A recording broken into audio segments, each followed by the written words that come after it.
Hello and welcome back to the channel where flavor knows no borders. This is Food Around Me. There's a Canadian dish that looks like cheap street food but is considered a national treasure.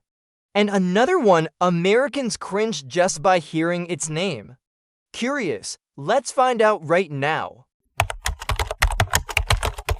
I'm still on my Canadian food adventure, and today, we're talking about a dessert that is the very definition of a classic, butter tarts. They're these little, humble, but absolutely irresistible pastries. So what makes these so special? It all starts with a flaky, buttery pastry shell. But the real magic is in the filling. It's a simple mix of butter, brown sugar, and a type of syrup, sometimes corn syrup, or maple syrup for that extra Canadian flavor. When it bakes, it turns into this perfectly gooey, rich, and caramelized filling. It's so decadent, and there's a big debate here in Canada. Do you add raisins or not? Personally, I love the chewy sweetness they add. Butter tarts are more than just a dessert. They are a beloved part of Canadian culture, a little piece of comfort you can find in every bakery and small-town cafe. They're not fancy or complicated. They're just pure, simple deliciousness. They're a little bit cute, and everyone who eats them loves them. A perfect butter tart is a study in simplicity. You get the flaky crust and the sweet, gooey center in one perfect bite. It's a small tart that delivers a big taste of Canadian tradition. If you ever find yourself here, you have to try one. You know, back in the States, we'd probably try to make a butter tart latte or a butter tart donut. We love to take a good thing and add 5 layers of processed sweetness and a mountain of whipped cream. But a butter tart, it's proof that a dessert doesn't need to be a viral sensation to be perfect. It just needs to be a little bit of buttery, gooey heaven in a simple, small package. One of Canada's most beloved no-bake desserts, a true icon from British Columbia, the Nanaimo bar. This isn't just a simple dessert, it's a 3-layer masterpiece. On the bottom, we have a rich, chocolatey crumb base made from cookies, coconut, and nuts. The second layer is a smooth and creamy vanilla buttercream.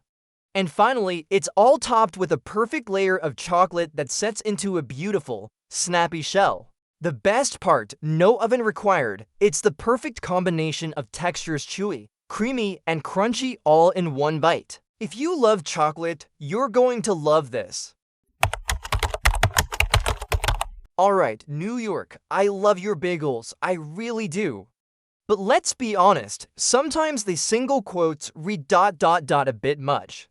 A little too doughy, a bit too big, almost like they're trying to win a wrestling match with your jaw. But here in Montreal, they do things differently. We're talking about Montreal-style bagels. These beauties are hand-rolled, boiled in honey water, and then baked in a wood-fired oven.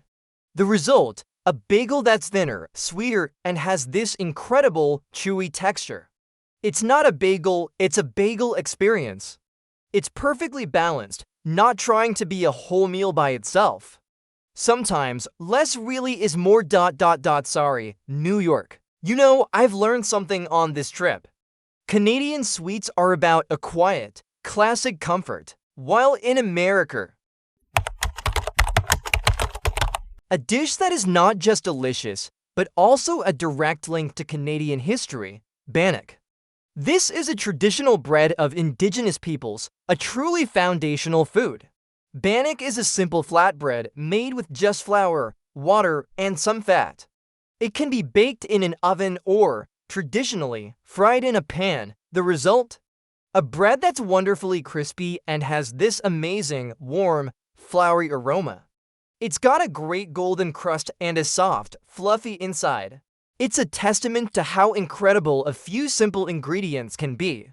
It's the perfect accompaniment to any meal, a taste of history in every bite. Let's make some. You know, in America, if we made a bread this simple, we'd probably call it rustic artisanal flatbread and sell it for $10. But here in Canada, it's just bannock delicious, honest, and refreshingly unpretentious. Sometimes, you just need good bread, not a whole marketing campaign. Hey everyone, and welcome back. I'm here at a real maple syrup workshop in Canada, and I'm surrounded by the sweet, incredible smell of the forest. Today, we're celebrating Canada's most famous export, maple syrup. It's so much more than just a topping, it's a national obsession. You see it on pancakes and waffles, of course, but here, they put it on everything. I've seen them drizzle it on bacon and coffee and even use it to glaze salmon. Its sweet, rich, and slightly smoky flavor makes everything better. It's the sweetheart of every Canadian meal. If you've made it this far, maybe your curiosity isn't average. Maybe you don't just eat to survive, you eat to understand, so don't just scroll away. Drop a thought in the comments, something only you would say. Like this video if it sparked anything inside you. And hit subscribe, not for the algorithm, but for the next question you never knew you needed. Because here, we don't feed the masses, we feed the minds that wonder.